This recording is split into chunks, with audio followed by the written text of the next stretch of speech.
வணக்கம் viewers. Record போட்டு வந்துருச்சு. போட்டு தானடா வந்த? போட்டேங்க. இல்லைங்க ஒன்றுக்கு ஒரு பயம்தான். அப்புறம் இவர் எடுத்துட்டுவாரு. வணக்கம் வியூவர்ஸ், வெல்கம் பேக் அப்படின்னா திட்டின மாதிரி தான். டே இதெல்லாம் உனக்கே நியாயமாடா? எப்போ பாரு இந்த கவுண்டமணி செந்தில் மாதிரி ஏதாவது சொல்ல வேண்டியது இதே வேலையா போச்சு. நான் என்னைக்கிட்ட உன திட்டினேன்? எப்போ இல்லை ஒரு 5 நிமிஷம் முன்னாடி இதை பார்க்கல, இதை ஒரு நேரம் நீ யூஸ் பண்ணி பார்க்கல. தாங்க இவர்கிட்ட பிரச்சனை.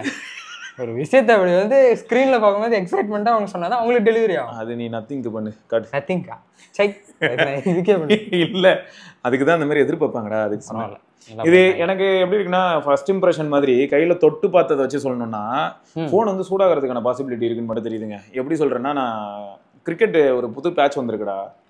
அந்த பேட்ச் வந்து நான் எப்படி பார்த்தேன்னா, இப்போ ஒன்றும் இல்லைங்க, ஒரே நிமிஷம் பாருங்க. நான் வேற புது ப்ராசருங்க, என்ன செட் ஆகணும் நியோடன் இந்த அளவுக்கு ஹாட் ஆன மாதிரி. ஆனால் இப்போ ரீசெண்டாக நீங்கள் கமெண்ட்ல ஒன்று செக் பண்ணிருக்கலாம். நியோடன் வந்து பேட்டரி ட்ரைன் ஆகுது, அப்படியா? அதை பற்றி அட்ரஸ் பண்ணுங்க அப்படின்னு சொல்லியிருந்தாங்க. ஓ, நியோடன் பேட்டரி ட்ரைன் ஆகுதா? ஏன்டா எல்லாருமே இப்படி பண்ணீங்கன்னா நாங்கள் என்னடா பண்ணுவோம்? இல்லை பெரிய பேட்டரி கொடுத்துட்டோம் அப்படிங்கிற ஒரு அதுக்குள்ள சுற்றிட்டு இருக்காங்கன்னு நினைக்கிறேன். கரெக்ட். இதை பற்றி நம்ம ஆல்ரெடி பேசியிருப்போம் நினைக்கிறேன். நான் ஸ்க்ரீன் ரெக்கார்டிங் போடுறேன். என்னத்துக்குன்னா, இதுக்காக தான் கேம் ஆடிக்கிட்டே ஸ்க்ரீன் ரெக்கார்ட் பண்ணேன். எதுக்குன்னா புது பேட்ச் ஒன்று வந்து நான் என்ன நினைச்சேன், ரெண்டர்ஸ்லாம் பார்த்துட்டு சரி பெசல் குட்டியா இருக்கு, இவனுக்கு சும்மா போட்டுருக்கான் பார்த்தேன். நிஜமா பெசல் குட்டி தான். ஃபோனோட இனிஷியல் இம்ப்ரெஷன் சூப்பருங்க. நிஜமாவே கிரவுண்டட் ஷாட் ஆட போகிறேன்.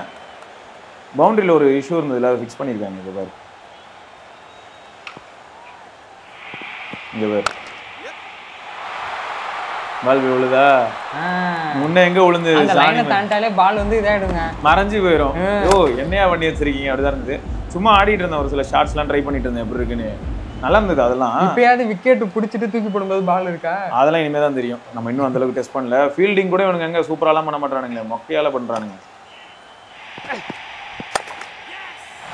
நான் போய் உலரத்தை மட்டும் பார்த்தேங்க. ஓகேயா? இந்த கேமுக்கே ஹிட் ஆகுதா? இப்போ 2 டாஸ்க் கொடுதுல, ஸ்க்ரீன் ரெக்கார்டிங்கும் கேமும். மாமா ஆயிடுச்சு பார்த்தல. லைட்டாக தான் இருக்கு. லைட்டானா என்ன, அப்படியே ஒரு 1/2 மணி நேரம் ஆடிட்டோம். எப்படியே இவர்கிட்ட இவர் இன்ஸ்டாகிராம் வேற யூஸ் பண்ண மாட்டாரு. யூஸ் பண்ணுங்க. இன்ஸ்டாகிராம் இதில் போட தான் போகிறேன். போடுங்க. எல்லா டெஸ்ட்டையும் நீங்கள் போட்டு ஒரு வழி ஆக்கிடுவோம். எவ்வளோ எம்ஏஹெச்? 7550. ஆமாம், சரியான பேட்டரி. ஓ பிக்கெஸ்ட் பேட்டரி வந்தானே இப்போ 7000 8000க்கு சைனால ஏதோ ஒரு ஃபோன் 8300 ஹானர் 70 பா. இதே மாதிரி தாங்க ஹானர் இங்கே வந்தான் 200ஓட பெரிய பேட்டரி அப்படின்னு சொல்லிட்டு அவன் தான் ஃபர்ஸ்ட் வந்தான்னு நினைக்கிறேன் இந்தியாவுக்கு. அதெல்லாம் ஒரு காலம். சரி 300 காலங்கள் ஓடி விட்டன. அடுத்து ரியல்மி பார்த்தல, ஆல்ரெடி வந்து அவங்க ப்ரோட்டோவே வச்சிருக்காங்க 10000 mAhலாம். ஸோ ஆட்டோமேட்டிக்காக டிவைஸ் வந்து சொல்றீங்களா? நான் ரியல்மி 15 நினைச்சிட்டேன். அதுலேயே வரும். அதில் கண்டிப்பாக 8500 அப்படிதான் வரும். சைலண்டாக பார்த்தோன்னா 8500 8500 ஒரு 9000 இப்போ வரப்போகுது. இந்த மந்த் எண்ட் வரப்போகுது. அதனால 8000 வராது. 6000 தான் அவங்க இப்போ வரையும் ஸ்டாண்டர்டா வச்சிருக்காங்க. என்னங்க நீங்க 6000லேயே வச்சிருக்கீங்க? ஆனால் ஒரு பிரச்சனை இருக்கு. இந்த நார்டே இப்போ எடுத்துக்க, நார்டு இப்போ ரிலீஸ் ஆச்சு. நார்டு 5 நார்டு 5ஓட நார்டு CE5 அது 7100 mAh தெரியும்ல. அதனாலதான் CE5 அதிகமா. ஆமா 7100 mAh. அதனாலதான் அதுல வந்து ஸ்டீரியோ ஸ்பீக்கர்ஸ் எங்களால வைக்க முடியல. ஏன்னா பேட்டரி வந்து மேல வரைக்கும் போய் இந்த பக்கம் வலியும். இப்படி ஓரமா பார்த்தோன்னா ஆமா அதனால ஸ்டீரியோ ஸ்பீக்கர் வைக்க முடியல. இயர்பீஸ் கூட நாங்க கழட்டி கையில தான் கொடுத்துருக்கோம். நல்லா வருது வாயில. அந்த இதுல வரும் தெரியுமா, சம்திங்ல. அப்ப எப்படி இருக்கு கேசரி? நல்லா வருது எல்லாமே போதுங்க. இல்ல எனக்கு அது புரியல. 6500 இயர்பீஸ இப்ப ஸ்பீக்கரா 10% வால்யூம்ல யூஸ் பண்ண முடியாதா? என் கேள்வி அவ்வளவுதான். எல்லாம் அதான் பண்ணிட்டு இருக்கானுங்க.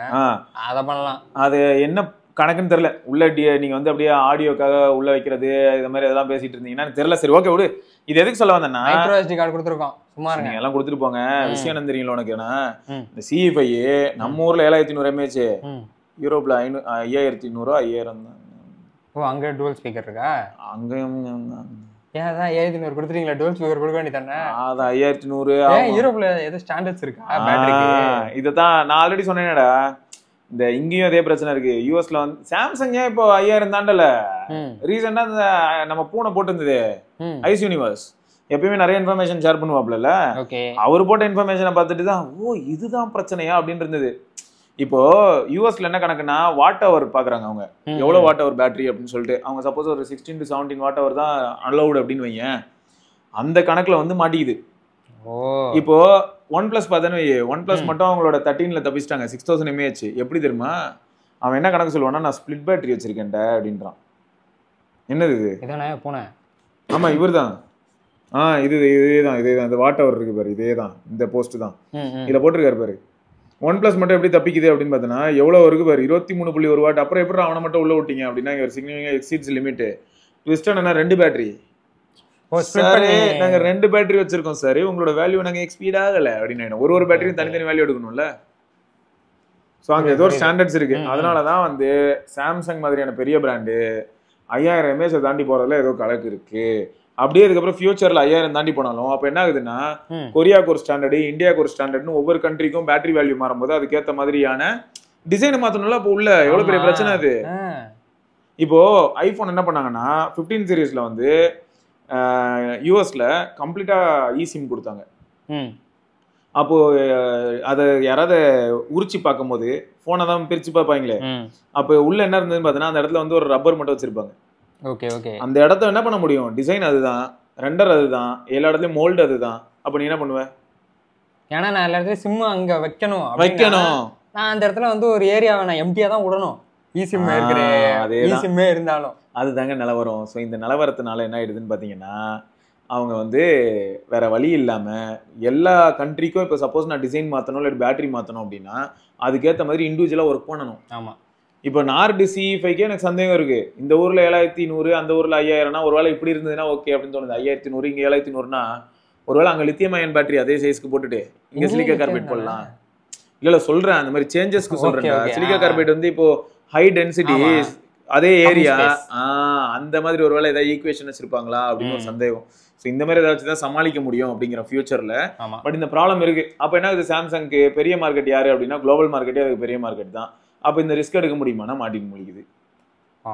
இதுதான் இந்த நிலைமைன்னா ஐபோன்ல ஐபோனா. சரி வா இப்போ விஷயத்துக்கு வரேன். நத்திங் ஒன்றும் பண்ண முடியாதுல்ல. நத்திங் தான் 5500 mAh சிலிக்கா கார்பைட் பேட்டரி வருது. ஆனா உள்ள சைட்ல எல்லாம் போட்டுருக்குது 5180 5100 ஏதோ போட்டு வச்சிருக்காங்க. வெயிட்டும் கம்மியான மாதிரி தெரியல. வெயிட்டும் வந்து 220 அது வந்து பின்னாடி ஒரு 550 MP கேமரா இருக்கு. அதனால சரி நம்ம வந்து ஆமா ஃபிளாக்ஷிப் வேற சிப் இருக்குல்ல உள்ள. 8S Gen 4 வந்து வெயிட் அதெல்லாம் இருக்கு. ஒரு சில கமெண்ட்ஸ் எடுத்திருந்தேன்டா. சரியா, ஜெயனேஷ் அப்படிங்கிற நண்பர் வந்து Siva bro, so I also looked for some evidence about bone conduction prospects. ஆமா, போன் கண்டக்ஷன் ஹெட்ஃபோன்ஸ் பத்தி நம்ம பேசிட்டு இருந்தோம். ரீசெண்டா வந்து ஒரு சிலர்லாம் கேட்டாங்க, ப்ரோ போன் கண்டக்ஷன் ஹெட்ஃபோன் பத்தி சொல்லுங்க, ஏன்னா ஓப்பன் இயருக்கு வந்து நான் போன் கண்டக்ஷன் போலாமா அப்படின்னு மாதிரி கேட்டிருந்தாங்க. கொஞ்சம் டேட்டா கிடைச்சது ப்ரோ அபவுட் தட். அதாவது அதுவும் கான்கிரீட்டா இல்லை. ஓகே, ஸோ மொத்தம் அவர் என்ன சொல்றாருன்னா கான்கிரீட் எவிடன்ஸ் இல்லை. இதுக்கு தான் நான் சொன்னேன். இப்போ ஃபோன் காலே வந்து பார்த்தேன்னா நான் ரோட்ல போகும்போது பேசினேன்னா அந்த நாய்ஸ் எல்லாத்தையும் மினிமைஸ் பண்றதுக்காக மைக்ரோஃபோன் ரொம்ப மெனக்கடும். வீட்டுக்குள்ள இருக்கும்போது மைக்ரோஃபோன் நல்லதா இருக்கு. பட் இந்த இடத்துல ஒர்க் லோடுங்கிறது மாறுமோ அப்படிங்கிற ஒரு சப்ஜெக்டிவ் விஷயம் தோணுது இல்ல. இப்போ எக்ஸாம்பிளுக்கு சொன்னா நானும் கேம் ஆடுறேன், இன்னொருத்தரும் கேம் ஆடுறாரு. நானா ஏசி ரூம்ல ஆடுறேன், ஒரு வெளியில ரோட்ல வந்து 5G ஆடுறாரு, நான் ஏசி ரூம்ல ஒய்ஃபைல ஆடுறேன். நான் சொல்றேன், ஏங்க இந்த போன்ல நான் கேம் ஆடுறேன், மணிக்கணக்காக ஆடுறேன், 6 மணி நேரம் தொடர்ந்து ஆடினேங்க, எனக்கு வந்து 6 மணி நேரம் SOT ஆக மொத்தம் வந்துருது, மொத்தமே பார்த்தீங்கன்னா ஒரு 45% தான் ட்ரெயின் ஆச்சுன்னு நான் சொல்றேன். இன்னொருத்தர் அந்த 6 மணி நேரத்துல எனக்கு 15% ஆயிட்டியா, நான் இதுல 15% ஆகும், பெர்ஃபார்மன்ஸும் டிராப் ஆகும். ஏன்னா ஹீட் ஆகணும்ல, ஹீட் ஆக பெர்ஃபார்மன்ஸ் டிராப் ஆகும். அதனால வந்து இருக்கிற இடத்த பொறுத்தும் வந்து டிஃபரெண்ட் ஆகும். இது எதுக்காக சொன்னோம்னா கான்கிரீட் எவிடன்ஸ் அப்படிங்கிறது அதனால தான் கிடைக்காது. சரியா, நீங்க ரொம்ப சந்தேகப்படணும்னு அவசியம் இல்லை. அதனால okay, so I shifted my focus on the open ஒயர்டை தான் அது அண்ட் ஓப்பன் இயர் பட்ஸ். ஸோ இப்போ என்னாச்சுன்னா கொஞ்சம் மாடல்ஸ் இருக்கு bro. I have also saw your video and Soundcore V30i which was good. இப்போ பிரைம் டே சேல்ல கம்மி அது வருது போல, sale is coming. So brands and models can I buy? Long time use பண்ணணும், 2 years max, decent audio, good battery life, issues இல்லாமல் லைஃபும் வரணும். So please suggest open ear. ஓகேயா, ஓப்பன் இயர் தான் சஜஸ்ட் பண்ண சொல்லியிருக்காரு. பட்ஜெட் வந்து ஒரு 3 to 3.5K. யூசேஜ் வந்து கால்ஸு, சாங்ஸ் வந்து not a big audio file, அதனால் அது பிரச்சனை இல்லை. அவுட்டோர் யூசேஜும் மீடியம் தான். நல்ல கிளாரிட்டி அண்ட் ஒர்த்த மணியே இருக்கணும். Bit of confused. Soundcore பற்றி சில வீடியோஸில் நல்லா இருக்குன்னு சிலதை நல்லா இல்லைன்னு சொல்கிறாங்க. அதர் பிராண்ட்ஸ் பற்றியும் பார்த்தேன். Bit of satisfied with Soundcore overall. Please help me to find the best product அப்படின்னு சொல்லியிருந்தார். ஸோ இவர் வந்து ஆல்ரெடி ஒரு சில டேட்டா கலெக்ட் பண்ணியிருக்காரு போன் கண்டக்ஷன் ரிலேட்டடாக. ஆனால் அது எல்லாமே கொஞ்சம் காஸ்ட்லி. சரியா, இவரோட பட்ஜெட் வந்து 3 to 3.5K. நானும் சொல்கிறேன் வேறு வழியில் Soundcore தான் போய் ஆகணும். நான் பார்த்தேன் பிராண்டை சொல்கிறேன், சஜஸ்ட்லாம் பண்ணல. அர்பன் நம்ம பார்த்தோம்ல, அவங்க கிட்ட வந்து இது இருக்கு, TWS இருக்கு. அதே மாதிரி நெக் பேண்ட் டைப்ல ஓப்பன் இயர் ஒன்று இருக்கும்ல, இந்த ஹெட்ல இங்க இருந்து வரும். ஆனா என்னை பொறுத்த வரைக்கும் Soundcore, அது ஏன் Soundcore வந்து இப்போதைக்கு எல்லாரையும் ஓட்டு கிடைக்குது அப்படின்னா சவுண்ட்கோரோட ஆப் செம்ம மெச்சூர்டா இருக்கும், நிறைய ஆப்ஷன்ஸ் இருக்கும். நம்ம சவுண்ட்கோர் பத்தி இதுக்கு முன்னாடி பார்த்துருப்போம். ஆமா, அந்த ப்ரீசெட்ஸ் எல்லாம் கொடுத்துருப்பாங்கன்னு நினைக்கிறேன். அது பார்க்க இயர்ஃபோன் மாதிரியே இருக்கு, இயர்ஃபோன் மாதிரியே இருக்கும். ஸோ அதனால நீங்கள் அதை ஓரளவுக்கு கன்சிடர் பண்ணலாம் ப்ரோ. நீங்கள் சவுண்ட் கோர்லேயே பெஸ்ட் என்ன இருக்கோ, உங்கள் பட்ஜெட்டுக்கு ஏற்ற மாதிரி என்ன இருக்கோ அதை பார்த்து நீங்கள் போகிறது பெட்டர். நல்ல எக்ஸ்பீரியன்ஸ் கிடைக்கும். இது வரைக்கும் சவுண்ட் கோர் யூஸ் பண்ண யாருமே என்கிட்ட பெருசாக வந்து நெகட்டிவ் எதுவுமே சொல்லல. அதனால தான் தைரியமாக நானும் சவுண்ட் கோரே சொல்கிறேன். எஸ். ஸோ அதனால தான் அடுத்து வந்து பார்த்தீங்கன்னா பி டிசிப்ளின் அப்படிங்கிற நண்பர் வந்து, hello brother, I have normal S25. சரியா, நான் வந்து அவருக்கு நோட் பண்ணிட்டு நிறைய விஷயங்கள் சொல்லியிருந்தேன். ஓகே, இருந்தாலும் நம்ம மக்கள்கிட்டயே அதை கேட்டு தெரிஞ்சுக்கணுங்கிறதுக்காக தான். ஸோ இந்த S25 mint okay base model வச்சிருக்கேன். ஓகே, இப்போ என்ன மேட்டர்னா 42 டிகிரி கிட்ட போயிடுதாண்டா சும்மா யூடியூப் இன்ஸ்டாகிராம் யூஸ் பண்ணா. இன்ஸ்டாகிராம் கொஞ்சம் கொடுமை தான். Also I have reach the Samsung service centre near me. கொஞ்சம் தடவை போயிருக்கேன். They gave me a freshly installed version and they said it will be stable with no heating issue. Finally now I only get 40 degrees Celsius while watching YouTube and Insta. I think I can use it as a heater while playing games and taking photos. 81K நானும் Samsung ஒரு reputed பிராண்டுன்னு நினச்சி வாங்கினேன். இந்த ப்ரைஸுக்கு நல்ல Chinese brand மொபைலே இருக்குது. இப்போ இந்த காம்பேக்ட் கிமிக் ஹீட்டரை வச்சு என்ன பண்ணுறதுனே தெரில பிரதர் அப்படின்னு சொல்லியிருக்காரு. இது ஒரு ஃபீட்பேக், நல்ல ஃபீட்பேக். ஆனால் ஃபேக்ட் என்னென்னா எல்லா ஃபோனுமே சுடுது ப்ரோ. இப்போது ஒன்றும் இல்லை, ஸ்க்ரீன் ரெக்கார்ட் ஆகிட்டு இருக்கு. இப்போ இந்த ஃபோனுக்கு ஒன்றும் ஆகலை. ஆனால் இந்த கேம் போட்டு இந்த ஸ்க்ரீன் ரெக்கார்ட் போடும்போது அதுக்கு லோடு அதிகமாகுது. ஆட்டோமேட்டிக்காக அந்த ஃபோன் வந்து பார்த்தீங்கன்னா வார்ம் ஆகுது. நான் தொடர்ந்து ஒரு 5 நிமிஷம் ரெக்கார்ட் பண்ணேன்டா, ஒரு கிளிப் இருக்கும். அந்த 5 நிமிஷம் ரெக்கார்ட் பண்ணும்போது ஃபோன் சூடாயிடுச்சு. ஓகே, கொஞ்சம் நல்லாவே தெரிய ஆரம்பிச்சிருச்சு. ஸோ இது எதுக்கு சொல்கிறேன்னா, இந்த ஃபோனுன்னு இல்லை, இவன் இருக்கா பாருங்களேன், அற்புதமான ஃபோன் சீரிஸ் 15. நீங்கள் அதே சொன்ன அந்த சைனீஸ் ஃபோன் தான். ஆனால் இந்த ஃபோன்லேயும் எனக்கு என்ன எவ்வளோ திட்டிருப்பேன். எனக்கு வந்து அட்வான்ஸ் ஸ்ட்ரக்சர் ஆஃப் பண்ணி வச்சிருக்கேங்க. நான் எத்தனை வீடியோவில் சொல்லியிருப்பேன், இந்த ஃப்ளாக்ஷிப்பாக யூஸ் பண்ணுங்க, எல்லாத்தையும் எனேபிள் பண்ணுங்க சொல்லியிருப்பேன். முடியுமா? ஹைப்பர்வைஸில் முடியுமா? அது எத்தனை தடவை நான் சொல்லியிருப்பேன், இது வந்து இந்த மாதிரி பண்ணக்கூடாது, நம்ம வந்து ஒரு ஃப்ளாக்ஷிப் ஃபோன் வாங்கினா ஃபுல் ஃபீச்சர்ஸ் யூஸ் பண்ணணும்னு. ஆனால் என்ன ஆகுதுன்னா, இதில் எனக்கு மைண்ட் எந்த அளவுக்கு ஆயிடுச்சு பாருங்களேன் ஒரு கண்டிஷனில். அப்போ எனக்கு எப்படி ஃபீல் ஆச்சுன்னா, சே எவ்வளோ பேர் இந்த மாதிரி எவ்வளோ கஷ்டத்தில் இருக்காங்களோ. எப்படின்னா, ப்ரோ நான் வந்து LTE ஃபோர்ஸ் பண்ணுறேன், 5G வைக்கல, எதுக்கு? அப்புறம் என்னடான்னு பார்த்தா always low power mode on, அந்த மாதிரிலாம் இருப்பாங்க. நான் இப்போ அது வந்து ஆனா எனக்கு என்ன ஃபீல் ஆகுதுன்னு நான் சொல்றேன். இந்த போன்ல நான் ஏன் வந்து இதெல்லாம் ரிமூவ் பண்றேன் அப்படின்னு பாத்தீங்கன்னா, அதாவது மெயினா அட்வான்ஸ் ஸ்ட்ரக்சர் ஏன் ரிமூவ் பண்றேன்னா, ஹைப்பர்வைஸ்ல அது கொஞ்சம் கொலரா இருக்கு. ஒன்று. ரெண்டாவது, இந்த மெட்டா ஆப் இதுல எல்லா ஆப்புமே ஆன்ல இருக்கு. ஃபேஸ்புக்ல இருந்து இன்ஸ்டால இருந்து எல்லாமே ஆன்ல இருக்கு. திடீர்னு பார்த்தா அந்த வாட்ஸ்அப்போ இன்ஸ்டாவோ ஏன் ட்ரெயின் பண்ணுதுன்னு எனக்கு புரிய மாட்டேங்குது. செம்ம கடுப்பா இருக்கும். அந்த டைம்ல எனக்கு சொல்யூஷனே என்னன்னு கேட்டா நீங்க சிரிச்சிருவீங்க. போனை சுவிச் ஆஃப் பண்ணி வரமா ஒரு 2 நிமிஷம் வைப்பேன். அந்த 2 நிமிஷத்துல டெம்பரேச்சர் கம்மியாகும். அதுக்கப்புறமா நான் பூட் பண்ணும்போது கொஞ்சம் நார்மலா இருக்கும். திடீர்னு இந்த ஆப்பை கண்ட்ரோல் பண்றதுக்கு என்ன பண்ண வேண்டியதா இருக்குன்னா, ஃபோர்ஸ்லாம் பண்ணி ஸ்டாப் பண்றதுக்கு பதில் திடீர்னு என்ன பண்ண வேண்டியதா இருக்கு, இது பவர் சேவர் மோட் போக வேண்டியதா இருக்கு. அப்போ பேக்ரவுண்ட் ஆக்டிவிட்டி ரெஸ்ட்ரிக்ட் பண்ணுதா, அந்த டைம்ல திரும்ப டெம்பரேச்சர் கொஞ்சம் ட்ராப் ஆகுது. சில சமயங்கள்ல பேக்ரவுண்ட் ஆக்டிவிட்டி ரெஸ்ட்ரிக்ட் பண்ற அந்த பவர் சேவர் மோட் ஆன் பண்ணாலும் சூடாகுதுடா. என்னன்னு பார்த்தா இந்த வாட்ஸ்அப் இன்ஸ்டால் பண்ற வேலையை என்னால தாங்க. அது வாட்ஸ்அப் வர கொஞ்சம் கோளாரா தான் இருக்கு. மெட்டானாலே கோளாறு தான். சரியா, அது ஒரு பிரச்சனை ப்ரோ. சரியா, அது கொஞ்சம் ப்ராப்ளம் இருக்கு. உங்க போன்ல தான் ப்ராப்ளம் நினைக்காதீங்க. ஃபிளாக்ஷிப் ஃபோன் யூஸ் பண்ணாலும் இந்த பிரச்சனையை நான் எக்ஸ்பீரியன்ஸ் பண்றேன். இப்போ அட்வான்ஸ் ஸ்ட்ரக்சர் எனேபிள் பண்ணா கூட இப்போ பிரச்சனை இல்லை போலன்னு எனக்கு தோணுது. ஆக்சுவல் ப்ராப்ளம் அட்வான்ஸ் ஸ்ட்ரக்சர் இல்லை, இந்த வாட்ஸ்அப்பும் இந்த மாதிரி ஒரு சில அப்ளிகேஷன்ஸ் தான் அந்த பிரச்சனை பண்ணுதுங்கிறத நான் எப்படி கண்டுபிடிக்க வேண்டியதா இருந்ததுன்னா, என்னைக்கு அந்த டெம்பரேச்சர் பிரச்சனை நான் அதிகமாக ஃபேஸ் பண்ணணும், அன்னைக்கு நான் அந்த வாட்ஸ்அப் அதிகமாக யூஸ் பண்ணியிருக்கேன். எக்ஸாம்பிளுக்கு சொன்னா, இடையில நான் வந்து இந்த பேர் கரெக்டாக அந்த பேஜ்லேயே இருக்கு பேர், வாட்ஸ்அப் தான் ஹையா இருக்கு. வாட்ஸ்அப் அதர்ங்கிறது என்னன்னால இருந்து 25% வந்து வாட்ஸ்அப்பே கன்சியூம் பண்ணிருக்கு. வாட்ஸ்அப் வந்து எவ்வளவு தூரம் இருக்கு, அவ்வளவு தூரம். அந்த மொத்த இதுல 100% யூஸ்ல வாட்ஸ்அப். அதே மாதிரி ஒரு சிலர் சொல்லியிருந்தாங்க, இந்த பேக்ரவுண்ட் ஆக்டிவிட்டியில வந்து பேக்ரவுண்ட்ல சும்மாவே வந்து இன்ஸ்டாவும் வாட்ஸ்அப்பும் ரன்னிங்லேயே இருக்கு அப்படின்ற மாதிரி. பேக்ரவுண்ட்ல நம்ம யூஸே பண்ணிருக்க மாட்டோம், ஒன்ஸ் சும்மா ஓப்பன் பண்ணிட்டு க்ளோஸ் பண்ணிருப்போம். ஆக்சுவலா இதுல இன்னொன்று என்னன்னாங்க, இப்போ ஹைப்பர்வைஸ் டிவைஸ் யாராவது நீங்க யூஸ் பண்றீங்கன்னா உங்களுக்கு பேட்டரி லைஃப் இன்க்ரீஸ் ஆகணும்னா ஆல்ரெடி நான் என்ன சொல்லியிருப்பேன், அந்த அட்வான்ஸ் ஸ்ட்ரக்சர் தூக்கி விட்டுருங்க, அப்புறம் பவர் சேவர் மட்டும் அவனா யூஸ் பண்ணுங்கன்னு சொல்லியிருப்பேன். ஆனா இந்த கிளியர் கேட்ச் இருக்கு பத்தியா, ஸ்கிரீனை லாக் பண்ணும்போது கிளியர் கேட்ச், அதை போட்டீங்கன்னா மேக்ஸிமம் பேட்டரி சீரியஸாவே இன்க்ரீஸ் ஆயிடும். ஆனா எனக்கு என்னன்னா 16 GB RAM இருக்கு, வேணா இருந்து ஒரு 12 உருவிட்டு 4 GB கூட போதும் அப்படின்னு அளவுக்கு காண்டாகும். என்ன பர்பஸ், எனக்கு 16 GB RAM-ஓட அட்வான்டேஜ் நான் எப்போ ஃபேஸ் பண்றேன்னா, இதுல நான் ட்ரீம் கிரிக்கெட் மாதிரி ஒரு கேம் ஆடுறேன்னே வைங்க, காலையில ஆடுறாங்க, திரும்ப நான் என்ன பண்றேன், அடுத்த நாள் காலையில் பார்க்கும்போது இதெல்லாம் அப்படியே அந்த இடத்துல இருக்குங்க, அரண்டிருப்பேன். இத்தனைக்கும் அன்னைக்கு ஃபுல்லா இந்த போனை நான் பிரைம் டிவைஸா யூஸ் பண்ணியும், எக்ஸாம்பிளுக்கு சொல்லணும்னா நான் உங்களுக்கு லைவா ஒன்று சொல்ல முடியும். நான் ரீசெண்டாக பாட்காஸ்ட் போனேன். ஸோ ட்ரெயினில் நான் ட்ரீம் கிரிக்கெட் ஆடினேன். பக்கத்தில் இருக்கிற எல்லாரும் நான் வந்து இங்கிலாந்து இந்தியா டெஸ்ட் மேட்ச் பார்த்தேன்னு நினச்சிட்டாங்க. ஏன்னா டெஸ்ட் தான் ஆடிட்டு இருந்தேன். ஆடி முடிச்சுட்டு என்ன ஆகுதுன்னா அப்படியே மினிமைஸ் பண்ணிட்டு வந்துட்டேன். அடுத்த நாள் நான் வீட்டுக்கு வந்துட்டேன், எல்லாம் முடிஞ்சு அடுத்த நாள் காலையில் ஒரு 10 மணிக்கு ஓப்பன் பண்ணால் அங்கேயே பவுலிங் போட்டு அங்கேயே நின்று இடத்துல எல்லாம் நிற்கிது. Direct resume. Okay okay. கேமோட ரெஸ்யூம் இல்ல, கேமுக்குள்ள போனாலும் டெஸ்ட் மேட்ச் ரெஸ்யூம் பண்ண முடியும். ஆமா, நான் சொல்றது கேமையே ரெஸ்யூம் பண்ண முடிஞ்சது, அங்கேயே அதே ஸ்கிரீன்ல அப்படியே இருந்தது. அதை நான் அட்வான்டேஜா பாக்குறேன். ஆனா அதே சமயம் எனக்கு என்ன ஆகுதுன்னா, சில சமயங்கள்ல இந்த மாதிரி பேக்ரவுண்ட்ல அப்ப என்ன ஆகுது, வாட்ஸ்அப்பும் இன்ஸ்டாவும் வேலையை பார்த்துட்டு இருக்கு. இப்ப எனக்கு புரியவே இல்லை, இப்ப நான் யார் சட்டையை பிடிச்சி கேட்கறது இந்த மாதிரி தான் இருக்கு. நான் பாதி நேரம் இவங்களை போட்டு அடிச்சிட்டு இருப்பேன், ஐப்ரோ வயசு லட்சணத்துக்கு அடிக்கதான் செய்வேன். ஆனாலும் கொஞ்சம் மெட்டா வந்து ஒர்க் பண்ணணும். அவங்க பெரிய டார்ச்சரா இருக்காங்க. ரெடிட்ல இருந்து எந்த கம்யூனிட்டியில போய் பார்த்தாலும் எல்லாருமே வந்து மெட்டாவையும் மெட்டா ஆப்ஸை கமனாட்டி அப்படின்னு தான் திட்டுறாங்க. இல்லை இப்போ ரீசெண்டாக பார்த்தோம்னா ஹைப்ரோஎஸ் வந்து அப்டேட் கொடுத்து சரி பண்ணிட்டு தான் வராங்க. இப்போ என் ஃபோனும் ரொம்ப கோவிச்சிட்டு இருந்தது, இப்போ பரவாயில்ல. அதே மாதிரி ஆண்ட்ராய்ட் 16 அப்புறம் பிக்சல் இப்போ பரவாயில்ல. பிக்சல் 8க்கு அப்புறமும் ஒரு சில சாம்சங் டிவைஸ் இப்போ பரவாயில்ல. அதே மாதிரி இவர் இப்போ அப்டேட்ஸ்லாம் பண்ணதுக்கு அப்புறம் மேபி சரியாகலாம்.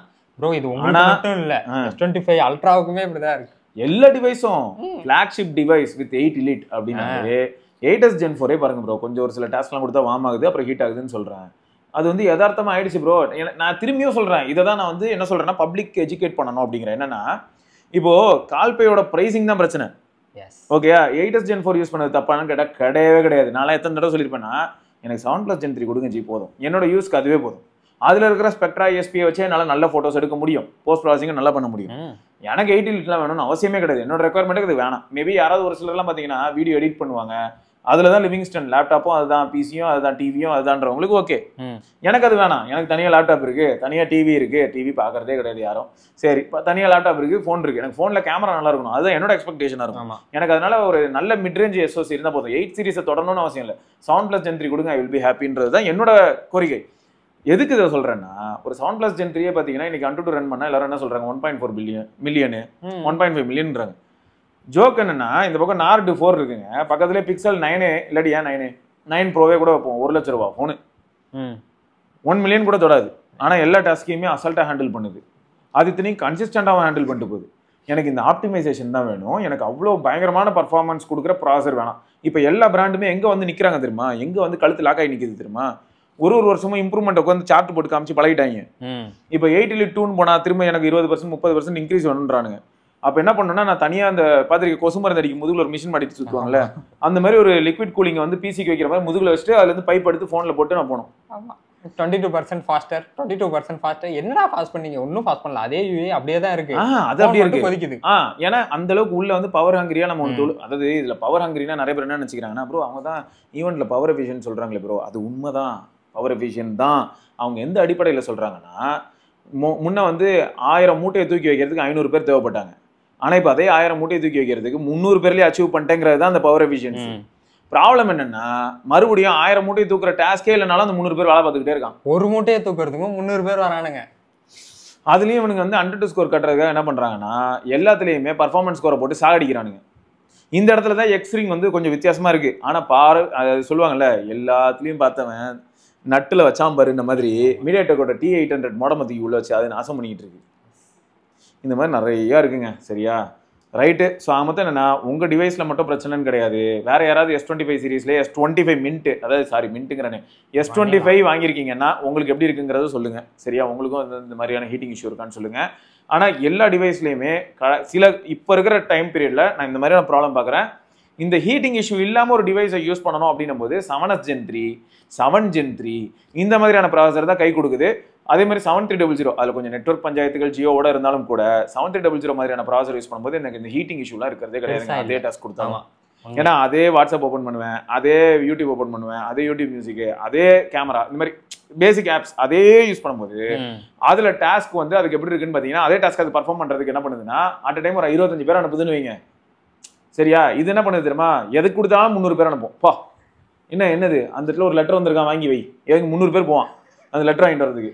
எனக்கு இது வந்து பெரிய டார்ச்சரா இருக்கு. நான் சொல்றது நகைச்சுவையா கூட இருக்கலாம் சில சமயங்கள்ல, ஆனா அப்படிதான் இன்னைக்கு இருக்கிற ப்ராசஸர் வந்து ஆக்சுவலா பவர் எஃபிஷியன்ட். ஆனா அது வந்து என்ன பண்ணுதுன்னா, ஐடியலாவே ரொம்ப அதிகமா ட்ரெயின் பண்ற மாதிரியான ஒரு நிலைமைக்குள்ள நம்ம கொண்டு போய் வச்சிருக்கோம். நீங்க இன்ஸ்டாகிராம் யூஸ் பண்ணாலும் அதே மாதிரி தான் கன்சியூம் பண்ணும், பெரிய கேம் விளையாண்டாலும் அதே தான் கன்சியூம் பண்ணும். அதான் பிரச்சனையா முடிய போதோ. இது வந்து கொஞ்சம் கடுப்பா இருக்குங்க. அப்புறம் ஹரிஹரன் ப்ரோ, தேங்க்யூ, உங்களோட ஃபீட்பேக் வந்து அக்செப்டடு. அவர் என்ன சொல்லியிருந்தாருன்னா, பேக்ரவுண்ட் சேஞ்ச் ரீசெண்ட் வீடியோஸில் வேறு யாரும் இல்லை, உங்கள் உட்கா தான் ட்ரை பண்ணிட்டு இருக்காள். அது என்ன பண்ணுவாங்கன்னா, பேக்ரவுண்டில் இருக்க அந்த ப்ளூவை ரிமூவ் பண்ணிட்டு ஏதாவது ஒன்று வைப்பாங்க, கொஞ்சம் சட்டிலாக இருக்கட்டும்னு சொல்லிட்டு பிளைன் ஒயிட் வைப்பாங்க. அது சில சமயங்கள் என்ன ஆகும்னா, இந்த கார்னரில் கொஞ்சம் அடி வாங்கும், இந்த கார்னர் சேம் கலரில் அது ஒரு மாதிரி அடி வாங்கும். பிளெயின் பேக்ரவுண்டா இருந்தா ஓரளவுக்கு நல்லா இருக்கும். பட் அகைன் எனக்கு வந்து அந்த அளவுக்கு திருப்திகரமா இல்ல ப்ரோ. நீங்க சொன்ன மாதிரி ஒரு செட்டப் ரெடி பண்ணா நல்லா இருக்கும். இப்போ நார்மலா ப்ரொஃபஷனலா லைட்டிங்லாம் வச்சு செட்டப் ரெடி பண்ணுவாங்க பாத்தீங்களா, அது நல்லா இருக்கும். அப்போ பின்னாடி ஒரு கிரீன் ஸ்கிரீன்லாம் வச்சோம்னா உங்களுக்கு வீடியோட குவாலிட்டியே சூப்பரா இருக்கும். ஏன்னா நம்ம வந்து கொஞ்சம் பாப்டா ஃபீல் ஆனாதான் அந்த மொத்த என்விரான்மெண்ட்லயே இப்போ நானும் எஸ்ஆர்கேயும் பாப்டா இருந்தோம்னா பின்னாடி என்னத்த பண்ணாலுமே நல்லா இருக்கும். நாங்களே டல்லா இருந்தோம்னு வைங்களேன், அதாவது எங்களுக்கு மேலேயே லைட் வந்து அந்த அளவுக்கு இல்லாம நாங்களே வந்து ரொம்ப ரிச்சா ஃபீல் ஆகாம. ஏன்னா இப்போ நிறைய பேர் வந்து இப்போ ஆக்சுவல் கண்டென்ட் கிரியேட்டர்ஸ் என்ன பண்ணுவாங்கன்னா ஃபேஸுக்கு ஒரு லைட்டு, சைடு டீடைல்ஸ்க்கு ஒரு லைட் 3D எஃபெக்ட், பேக்ல ஒரு லைட்டு. அப்போ பேக்ல ஒரு லைட் இருக்கும்போது தான் சைடு எஃபெக்டும் என்னோட ஃபேஸும் உங்களுக்கு நல்லாவே தெரியும். ஆமா. ஸோ இவ்வளோ லைட்ஸ் பிளேஸ் பண்ணுவாங்க. பட் நம்ம வந்து இந்த இடத்துல அந்த மாதிரி எதுவும் பண்றது இல்லை. இது வந்து காய்கறி கடை லைட் தான் இருக்குது. நாங்கள் டீப் லைட் தாங்க போட்டு வச்சிருக்கோம். ஆமா, அதனால தான் உங்களுக்கு வந்து இந்த மாதிரி இருக்கு. பட் உங்க சஜஷன் ஆல்வேஸ் அக்செப்டட். இது எல்லாமே நடக்கணும் அப்படின்னு நானும் ஆசைப்படுறேன். வருங்காலில் முன்னேற்றவும் என்று விரும்புகிறோம். அதுக்கு வந்து யாரை நம்பி இருக்கோம் அப்படின்னா அதையும் நான் இந்த இடத்துல சொல்றேன். கீழே வந்து நாங்க ப்ராடக்ட் டேக் பண்றோம்ல, அதை நம்பி தான் நாங்க இப்போ போயிட்டு இருக்கோம். எங்களுக்கு வந்து பாத்தீங்கன்னா அந்த வழியில தாங்க ஓரளவுக்கு ரெவன்யூ வர வாய்ப்பு இருக்கு. ஏன்னா அவங்க வந்து இப்போ சொல்லப்போனா யூடியூப் ஷாப்பிங் அப்படின்னு சொல்லிட்டு ஒரு ப்ரோக்ராம் இருக்குங்க. அதுக்கு எல்லா சேனல்ஸையுமே சூஸ் பண்ணுவாங்க based on their consistency. So நம்மளுக்கு ஓரளவுக்கு கன்சிஸ்டண்டாக இருக்குது. ஸோ அதன் வழியாக தான் இப்போ வந்து பார்த்தீங்கன்னா ஏதாவது ஒரு சில அட்வான்டேஜஸ் கிடச்சிதுன்னு வைங்களேன், அதை தான் நாங்கள் இதுக்குள்ளே திரும்ப தூக்கி போடுவோம். கண்டிப்பாக வந்து இம்ப்ரூவ்மெண்ட் இருக்கிறதுக்கான வாய்ப்புகள் இருக்குது. ஸோ இவர் என்னெல்லாம் சஜஸ்ட் பண்ணியிருக்காருன்னா, ஒரு ப்ரீவியஸாக இருந்த மாதிரியே இருங்க ப்ரோ போதும் அப்படிங்கிறாரு. Thank you. Use plain background and utilise empty space. கொஞ்சம் எம்டி ஸ்பேஸ் யூஸ் பண்ண என்ன சொல்ல வர்றாருன்னா, பேக்ரவுண்டே மாற்ற வேணாம், நல்லா கொஞ்சம் பெரிய பேக்ரவுண்டை கொடுத்து தனியாக நின்னா பேக்ரவுண்டில் ஸ்பேஸ் இருக்கு இல்லையா, தேவைப்படும்போது கிராப்பிங் பண்ணிட்டு தேவைப்படாதப்போ நம்ம லைட்டாக வெளில போயிட்டு அந்த பேக் ஸ்பேஸில் வேறு எதாவது போட்டுக்கலாம் அப்படிங்கிறாரு. You can setup your camera. Camera எங்கே இருக்குது, அது ஒரு லீவிங். அதான் அந்த அளவுக்குலாம் இங்கே இடமும் இல்லை. அந்த அளவுக்கு இடம் இல்லை. லிட்டரலி சொன்னால் அதான் உண்மை. பரவாயில்ல, வாடகை வீட்டுக்கு போனா எப்படி இந்த குட்டி ரூம் எடுத்து தங்கிப்போம்ல, அந்த மாதிரியான ஒரு இதில் தான் இருக்கும். ஃபியூச்சரில் நாங்கள் அப்கிரேட் பண்ணுறோம். கண்டிப்பாக ப்ரோ. தேங்க்யூ. ஸோ நம்ம நண்பர் ஒருத்தர், இவரும் ரொம்ப நாளாக நிறைய ஃபீட்பேக்ஸ் கொடுத்துட்டு இருக்காரு. பிரதீப் துரை ப்ரோன்னு நினச்சேன். அந்த மாதிரி தான் இருக்காரு இல்லையா. ஸோ இவர் என்ன சொல்லியிருக்காருன்னா, லக்ஷ்மணன் அப்படிங்கிற நண்பர் வந்து மிவி இயர்பாட்ஸ் யூஸ் பண்ணாராம். இயர்பட்ஸு அது சர்வீஸ் பண்ணேன், அந்த ரிவ்யூ தான் உங்க கூட ஷேர் பண்ணலாம்னு நினைக்கிறேன் அப்படின்னாரு.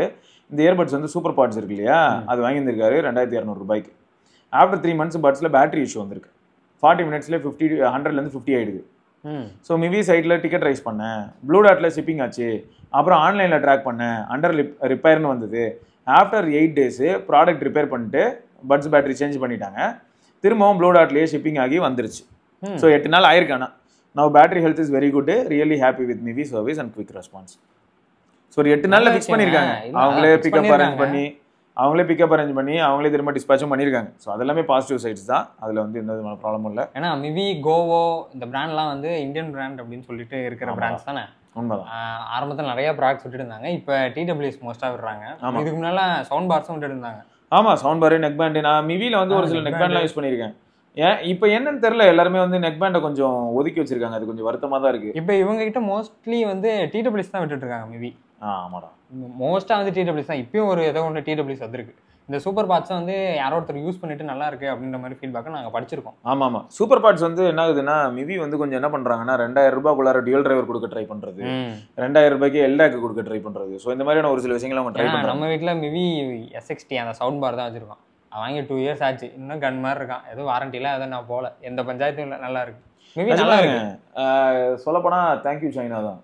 இதில் வேற ஒரு சிலர் வந்துட்டு பூட் லீக்கர்ஸ் ஆஃப் சைனான்னு சொல்லுவீங்க. என்னங்க பண்ணுறது, சைனாவில் தான் இந்த பார்ட்ஸ் எல்லாமே கிடைக்குதுன்றது பச்சையாக தெரியுது. அதுக்கப்புறமா வந்து இல்லை சைனாலலாம் கிடைக்கல, பின்னாடி அண்ணாச்சி தான் வித்துட்டு இருக்காருன்னு சொன்னால் நம்புற மாதிரி இருக்கும். இப்போ சைனா அப்போ நீங்கள் யூஸ் பண்ணுற ஃபோன் மட்டும் என்னது, ஏதோ ஒரு கமெண்ட் போடுறது, ஏதோ ஒரு காம்பனன்ட்லாம் இல்லை. டிம் குக் கிட்ட கேட்டாலே அவர் என்ன பண்ணிட்டாரு, டியூட்டி போடுறியா போட்டு தொலை, நான் இங்கே வச்சு பண்ணுறதா இருந்தாலும் ஒன்றுத்தையும் பிடுங்க முடியாது, நீ இதே போட்டுக்க அப்படின்னு சொல்லிட்டு யூஎஸ்ல வரையும் அப்படி சொல்கிறாரு. ஏன்னா ஒன்றும் பண்ண முடியல, அதான் உண்மை. சைனாவையும் இந்தியாவையும் நம்பி தான் அவங்க நிலைமை இருக்கு.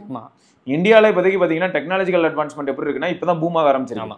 சைனா எப்படின்னா டெக்னாலஜி சேச்சுரேட் ஆகிற அளவுக்கு அவங்க மேலே எங்கேயோ போயிட்டு இருக்கான். அதனால தான் நம்ம நிறைய விஷயங்கள் சைனா கிட்ட இருந்து பார்க்குறோம். இப்போ BYD எந்த அளவுக்கு க்ரோ ஆயிருக்கு. BYDங்கிறது கேட்டால் நம்ம ஊரில் ஒரு ஸ்டேட் சைஸுக்கு சொல்லுவானுங்க போல விட்டா கதை. அவ்வளோ பெரிய ஏரியா BYD, அவ்வளோ பயங்கரமாக சீக்கிரம் டெவலப் ஆயிடுச்சு.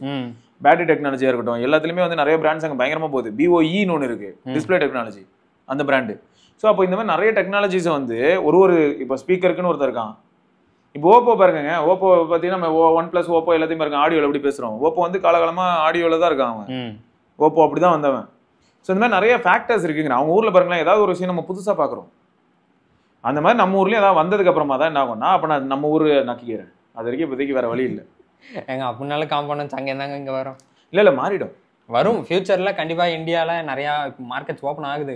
ஏகப்பட்ட கம்பெனி வருது. ஸ்ரீபெரும்புத்தூர்ல வருது, அப்புறம் ஈசிஆர் சைட்ல வருது. கொஞ்சம் டைம் எடுக்கும். நம்ம பசங்களும் எல்லாமே முடிச்சு அவங்களும் தெளிவாகி இங்க பாருங்களேன், கொஞ்ச நாள் கஷ்டப்பட்டு தான் ஆகணும். யாரோ ஒரு சிலர் பண்ற தியாகம் தான் அதுக்கப்புறம் வர ஜென்ரேஷன் அதை என்ஜாய் பண்ண முடியும்.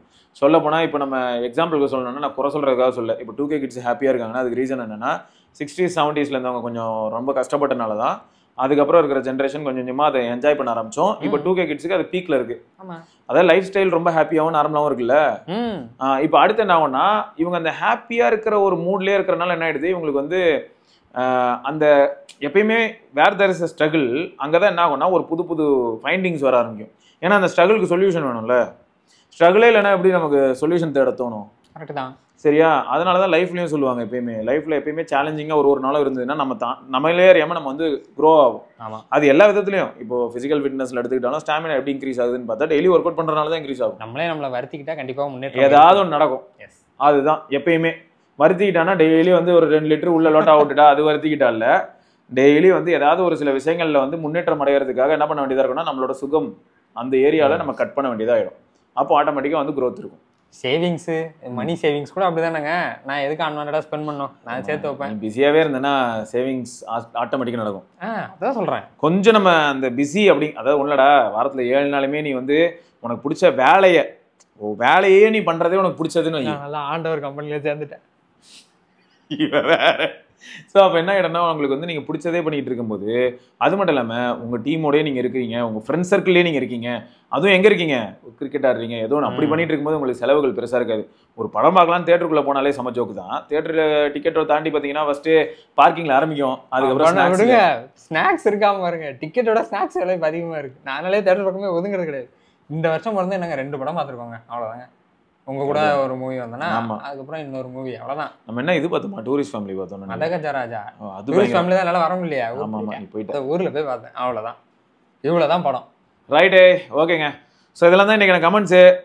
வேற சில கமெண்ட்ஸோட நம்ம திரும்பியும் வேற ஒரு பதிவில் சந்திப்பா இருக்கும். சிவபரணி பார்க்கலாம். பாய்.